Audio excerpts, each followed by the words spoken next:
Good morning everybody.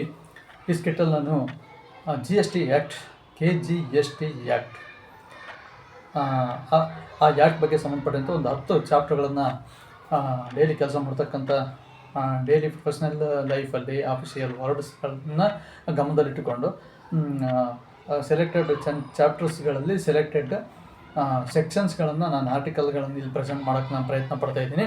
ಇದು GST ಬಗ್ಗೆ ನನಗೆ ಅವೇರ್ನೆಸ್ ಬರಲಿ ಅಂತ ಆ್ಯಕ್ಟು ಸೆಕ್ಷನ್ಗಳು ನನಗೆ ಮನನ ಆಗಲಿ. ಯಾವ ಒಂದು ಟ್ಯಾಕ್ಸ್ ಡ್ಯೂ ಇಂಟ್ರೆಸ್ಟ್ ಆಗಿರ್ಬೋದು, ಫೆನಾಲ್ಟಿ ಆಗಿರ್ಬೋದು, ಕಮರ್ಷಿಯಲ್ ಟ್ಯಾಕ್ಸ್, GST ಸಂಬಂಧಪಟ್ಟಂತೆ ಟ್ಯಾಕ್ಸ್ ಆಗಿರ್ಬೋದು, ಇನ್ವಾಯ್ಸಿಗೆ ಸಂಬಂಧಪಟ್ಟಂತೆ ಏನೇ ಒಂದು ಇಶ್ಯೂ ಆದರೆ ಅದು ಯಾವ ಸೆಕ್ಷನಲ್ಲಿ ಬರುತ್ತೆ ಅಂತ ತಕ್ಷಣ ನನಗೆ ಮನನ ಆಗಲಿ ಅಂತ ಉದ್ದೇಶದಿಂದ ನಾನು ಈ ಸ್ಕಿಟ್ಟನ್ನು ಮಾಡ್ತಾಯಿದ್ದೀನಿ ಅಷ್ಟೇ. GST ಆ್ಯಕ್ಟು ಜುಲೈ 1, 2017 ಲಾಂಚ್ ಆಯಿತು ಥ್ರೂಔಟ್ ಇಂಡಿಯಾ. ಸೊ ಅಲ್ಲಿ ನಮ್ಮ ರಾಜ್ಯದಲ್ಲಿ KGST ಆ್ಯಕ್ಟು ಬಂತು. GSTಯಲ್ಲಿ 3 ಪ್ರಕಾರ, ಒಂದು CGST, SGST ಮತ್ತು IGST.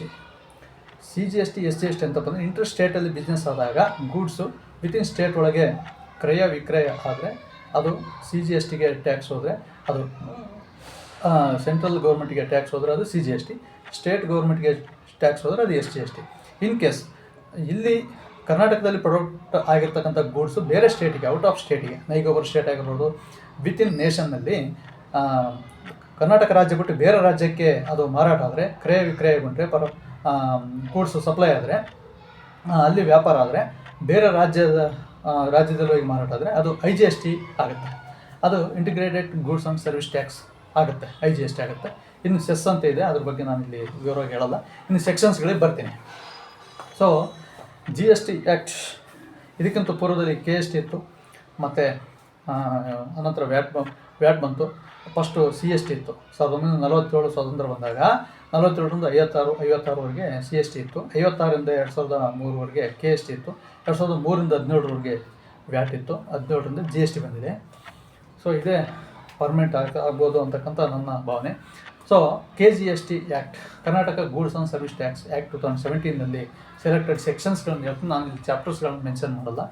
10 ಚಾಪ್ಟರ್ಸ್ಗಳನ್ನು ಸೆಲೆಕ್ಟ್ ಮಾಡಿ ಅದರಲ್ಲಿ ಆ 10 ಚಾಪ್ಟರ್ಗಳಲ್ಲಿ ಒಳಗೊಂಡಿರ್ತಕ್ಕಂಥ ಟೋಟಲ್ ಸೆಕ್ಷನ್ಸ್ಗಳನ್ನು ಪಟ್ಟಿ ಮಾಡಿ ನಾನು ಪ್ರೆಸೆಂಟ್ ಮಾಡ್ತಾಯಿದ್ದೀನಿ. 2 ನಿಮಿಷ ಆಯ್ತು ಈಗಾಗಲೇ ಸ್ಕಿಟ್ಟು. ಸೊ ಸ್ಟಾರ್ಟ್ ಮಾಡಿದ್ದೀನಿ. ಎನಿವೆ ನಾನು ಆಲ್ ದಿ ಬೆಸ್ಟ್ ಅಂತ ಹೇಳ್ಕೊಳ್ತಾ, ಸೆಕ್ಷನ್ 3 ಏನು ಹೇಳ್ತಪ್ಪ ಅಂತಂದರೆ ಆಫೀಸರ್ಸ್ ಅಂಡರ್ ದಿಸ್ ಆ್ಯಕ್ಟ್ ಅಷ್ಟೇ ಹೇಳೋದು. ನೆಕ್ಸ್ಟ್ ಸೆಕ್ಷನ್ 4 ಏನು ಹೇಳ್ತಪ್ಪ ಅಂತಂದರೆ ಅಪಾಯಿಂಟ್ಮೆಂಟ್ ಆಫ್ ಆಫೀಸರ್ಸ್, ಅಧಿಕಾರಿಗಳ ನೇಮಕ. ಇಂಗ್ಲೀಷ್ನಲ್ಲಿ ಹೇಳ್ತೀನಿ ಸೆಕ್ಷನ್ಸ್ಗಳನ್ನ, ಕನ್ನಡದ ವರ್ಷನ್ ಬೇರೆ ಹೇಳ್ತೀನಿ. ನೆಕ್ಸ್ಟು ಕನ್ನಡ ವರ್ಷನಲ್ಲಿದೆ. ನೆಕ್ಸ್ಟ್ ಸೆಕ್ಷನ್ 5 ಏನು ಹೇಳ್ತಪ್ಪ, powers of officers. Section 6 authorisation of officers of central tax as proper officer in certain circumstances ಅಂತ ಹೇಳ್ತಾ ಇದೆ. ಸೆಕ್ಷನ್ 6 ಆಯಿತು. Section 7 scope of supply. Section 7. Section 8 tax liability on composite and mixed supplies. ನೋಡಿ, section 8 ಆಯಿತು. Section 9 levy and collection. Section 10 composition levy. Section 11 power to grant ಎಕ್ಸಿಮ್ಷನ್ from tax. Next section 16 eligibility and conditions for taking input tax credit, ITC ಬಗ್ಗೆ ಹೇಳ್ತಾ ಇದೆ. Section 16. Next section 17 apartment of credit and blocked credits. Section 18 availability of credit in special circumstances.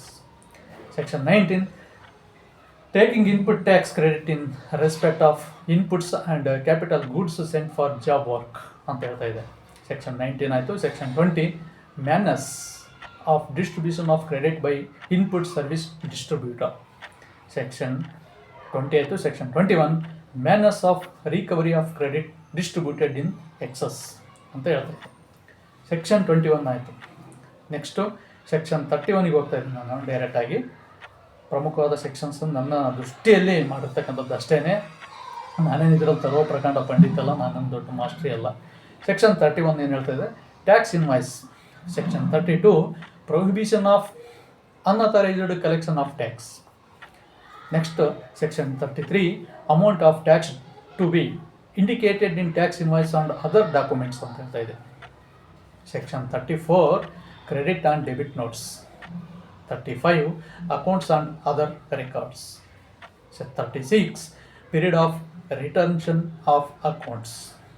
Next is section 49, payment of tax, interest, penalty and other amounts. ಅದರ ಬಗ್ಗೆ ಹೇಳ್ತಾ ಇದೆ. Section 50, interest on delayed payment of tax. Section 51, tax deduction at source. Section 52, collection of tax at source. Section 53, transfer of input tax credit. Section 65, audit by tax authorities.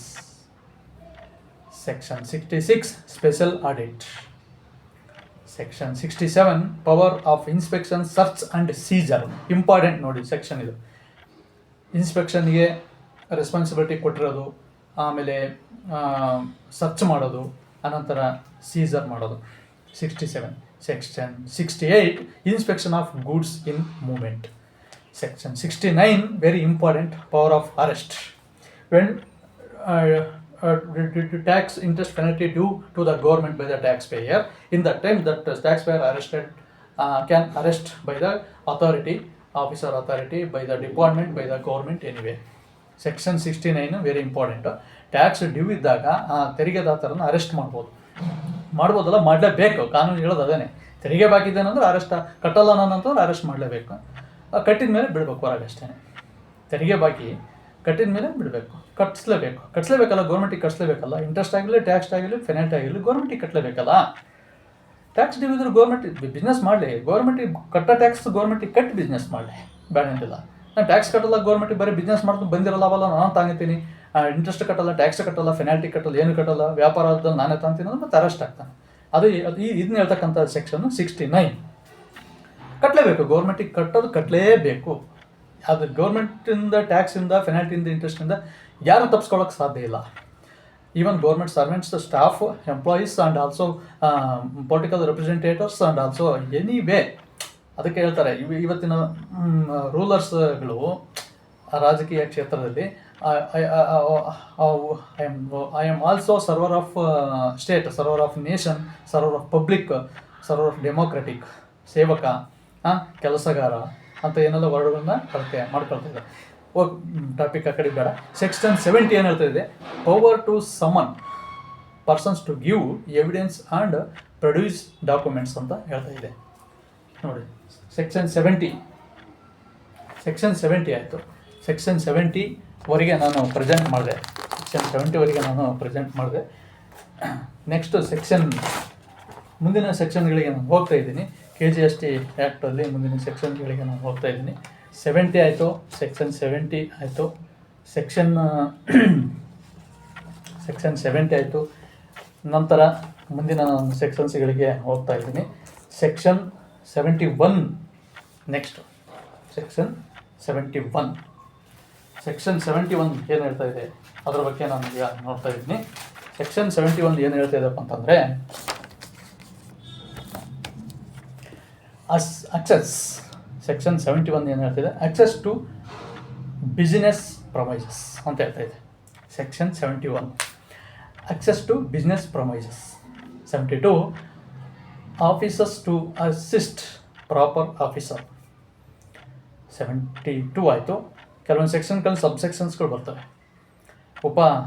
ಸೆಕ್ಷನ್ಸ್ಗಳು ಬರ್ತವೆ. ಅವನ್ನ ನಾವು Google type ಮಾಡಿ ಅಥವಾ KGST act ಬುಕ್ಕಲ್ಲಿ, ಪುಲಾನಿ act ಬುಕ್ಕಲ್ಲಿ, government edition ಬುಕ್ಕಲ್ಲಿ ಓದ್ಕೋಬೋದು. ನೆಕ್ಸ್ಟ್ ಸೆಕ್ಷನ್ 107 ಅಪೀಲ್ ಬಗ್ಗೆ ಹೇಳ್ತಾ ಇದೆ, appeals to appellate authority. Section 108 powers of revisional authority ಅಂತ ಹೇಳ್ತೀವಿ. Section 109 appellate tribunal and benches thereof ಅಂತ ಹೇಳ್ತಾ ಇದೆ. Section 110 president and members of appellate tribunal, their qualification, appointment, conditions of service etcetera. Next section 110ವರೆಗೆ ಆಯಿತು. Section 111 procedure before appellate tribunal ಅಂತ ಹೇಳ್ತಾ ಇದೆ. Section 113 orders of appellate tribunal. Section 114 financial and administrative powers of state president ಅಂತ ಹೇಳ್ತಾ ಇದೆ. Section 115 interest on refund of amount paid for admission of appeal ಅಂತ ಹೇಳ್ತಾ ಇದೆ. Section 116 appearance by authorised representative. Section 117 appeal to high court. 118 appeal to supreme court. Section 117 high court, section 117 appeal to supreme court, section 119 sums due to be paid notwithstanding appeal etcetera, section 120 appeal not to be filed in certain cases, section 121 non appealable decisions and orders ಬಗ್ಗೆ ಹೇಳ್ತಾ ಇದೆ, section 122 penalty and penalties ಬಗ್ಗೆ ಹೇಳ್ತಾ ಇದೆ. So ಇಲ್ಲಿ ಸಬ್ಸೆಕ್ಷನ್ಸ್ ತುಂಬ ಬರ್ತವೆ, more ಸಬ್ಸೆಕ್ಷನ್ಸ್ ಬರ್ತವೆ. ನೆಕ್ಸ್ಟ್ ಸೆಕ್ಷನ್ 123ಗೆ ಹೋಗ್ತಾ ಇದ್ದೀನಿ. Penalty for failure to furnish information return ಅಂತ ಹೇಳ್ತಾ ಇದೆ. Section 124 fine for failure to furnish statistics. ನೋಡಿ, ಈ ಸೆಕ್ಷನ್ನಲ್ಲಿ 25,000ವರೆಗೆ ಪೆನಾಲ್ಟಿ ಹಾಕ್ಬೋದು 124ನಲ್ಲಿ. Next section 125 general penalty. So GST registration ತೊಗೊಂಡಿರ್ತಾನೆ, ವ್ಯೂ ಮಾಡಿರಲ್ಲ, GST ರಿಜಿಸ್ಟ್ರೇಷನ್ ಸರ್ಟಿಫಿಕೇಟ್ನ ನೇತಾಕಿರಲ್ಲ, ವಿಸಿಬಲ್ ಮಾಡಿರಲ್ಲ, ಆವಾಗ 55,000ಇಂದ 25,000ಇಂದ 50,000ವರೆಗೆ ಪೆನಾಲ್ಟಿ ಇದೆ ಆ ಸಂದರ್ಭದಲ್ಲಿ. Section 126 general disciplines related to penalty. Section 127 power to impose penalty in certain cases. Section 128 power to view penalty or for fee or both. Section 129 definition seizure detention, not definition, detention. Section 129 ಏನು ಹೇಳ್ತದೆ? Detention, seizure and release of goods and conveyance in transit ಅಂತ ಹೇಳ್ತಾ ಇದೆ. So ಈ section 129ನಲ್ಲಿ 25,000ವರೆಗೆ penalty ಹಾಕ್ಬೋದು, ಅಥವಾ total value of ಗೂಡ್ಸಲ್ಲಿ 5% penalty ಹಾಕ್ಬೋದು, 5 to 50%ವರೆಗೂ ಪೆನಾಲ್ಟಿ ಹಾಕ್ಬೋದು. ಸೆಕ್ಷನ್ 129 ಹೇಳ್ತಾ ಇದೆ. Next section 130 confiscation of goods or conveyance and levy of penalty ಅಂತ ಹೇಳ್ತಾ ಇದೆ. ಪೆನಾಲ್ಟಿ ಬಗ್ಗೆ ಹೇಳ್ತಾ ಇದೆ. Next section 131 confiscation or penalty not to interfere with other punishments, CPC ಅಂತ ಹೇಳ್ತೀವಿ. ಸೊ ಇಲ್ಲಿ code of criminal procedure 1973, central act 2 of 1974 ಅದನ್ನು ಇಲ್ಲಿ ಕೋರಿಲೇಟ್ ಮಾಡ್ತಾನೆ. Next section 132 punishment for certain offences. Section 133 liability of officers and certain other persons. 133 subsection ಅದರಲ್ಲಿ 133 section ಏನು ಹೇಳ್ತಾ ಅದರಲ್ಲಿ ಸಬ್ಸೆಕ್ಷನ್ A, B ಇದ್ದಾವೆ. 133 ಸೆಕ್ಷನ್ ವೆರಿ ಇಂಪಾರ್ಟೆಂಟ್ ಅಂತ ನನ್ನ ದೃಷ್ಟಿಯಲ್ಲಿ. Liability of officers and certain other persons. So ಈ ಸೆಕ್ಷನ್ ಅಡಿ ಅಂದರೆ ಸೆಕ್ಷನ್ 133 ಅಡಿ ಗೌರ್ಮೆಂಟಿಂದ ಇಲ್ಲವೇ ಕಮಿಷನರ್ ಆಫ್ ಕಮರ್ಷಿಯಲ್ ಟ್ಯಾಕ್ಸಸ್ ಇವರ ಪರ್ಮಿಷನ್ ಇಲ್ಲದೆ ಟ್ಯಾಕ್ಸ್ ಕಲೆಕ್ಷನ್ ಅಥಾರಿಟಿ ಆ್ಯಕ್ಷನ್ ತೊಗೊಳಂಗಿಲ್ಲ ಅಂತ ಹೇಳ್ತಾ ಇದೆ. ಸಬ್ಸೆಕ್ಷನ್ A ಹೇಳ್ತಾ ಇದೆ ಸರ್ಕಾರದ ಅನುಮತಿ ಪಡೆದು ಕ್ರಮ ಕೈಗೊಳ್ಳಬೇಕಂತ ಹೇಳ್ತಾ ಇದೆ, ತೆರಿಗೆ ವಸೂಲಿ ಕ್ರಮವನ್ನು. ಮತ್ತು ಸೆಕ್ಷನ್ B ಏನು ಹೇಳ್ತಾ ಇದೆ? ಕಮಿಷನರ್ ಅವರ ಅನುಮತಿ ಪಡೆಯದೆ ಕ್ರಮ ಕೈಗೊಳ್ಳೋ ಹಾಗಿಲ್ಲ, ಅನುಮತಿ ಪಡೆದು ಕ್ರಮ ಕೈಗೊಳ್ಬೇಕಂತ A, B 2 ಸೆಕ್ಷನ್ ಹೇಳ್ತಾ ಇದ್ದಾವೆ. Next section 134 cognisance of offences. Section 135 presumption of culpable mental state ಅಂತ ಹೇಳ್ತಾ ಇದೆ. ಇದ್ರ ಬಗ್ಗೆ ವಿವರವನ್ನು ನಾವು ಆ್ಯಕ್ಟ್ ಬುಕ್ಕಲ್ಲಿ ನೋಡ್ಬೋದು. ಸೆಕ್ಷನ್ 136 ಅಬೇವೆನ್ಸಿ of statements under certain circumstances ಅಂತ ಹೇಳ್ತಾ ಇದೆ. Section 137 offences by company offences ಬಗ್ಗೆ ಸೆಕ್ಷನ್ 137 ಹೇಳ್ತಾ ಇದೆ. ಸೊ ನಾನು ಲಿಸ್ಟ್ ಮಾಡಿರ್ತಕ್ಕಂಥ last section 138 compounding of offences ಬಗ್ಗೆ ಹೇಳ್ತಾ ಇದೆ. ಸೊ ನಾನು KGST ಆ್ಯಕ್ಟ್ ಬುಕ್ಕಲ್ಲಿ ಸೆಲೆಕ್ಟೆಡ್ 10 ಚಾಪ್ಟರ್ಸ್ನಲ್ಲಿ ಸೆಲೆಕ್ಟ್ ಮಾಡಿರ್ತಕ್ಕಂಥ ಸೆಕ್ಷನ್ಸ್ಗಳನ್ನ ನಾನು ಪ್ರೆಸೆಂಟ್ ಮಾಡಿದೆ. ಸೊ ಇದು ಹೆಲ್ಪ್ ಆಗ್ಬೋದು ನನಗೆ ಮುಖ್ಯವಾಗಿ ಅಂತ ಹೇಳ್ತಾ ಖುಷಿಯಿಂದ ನಾನು ಈ ಸ್ಕಿಟ್ಟನ್ನು ಎಂಡ್ ಮಾಡ್ತಾ ಇದ್ದೀನಿ. ಓಕೆ, ಟೇಕ್ ಕೇರ್, ಬಾಯ್.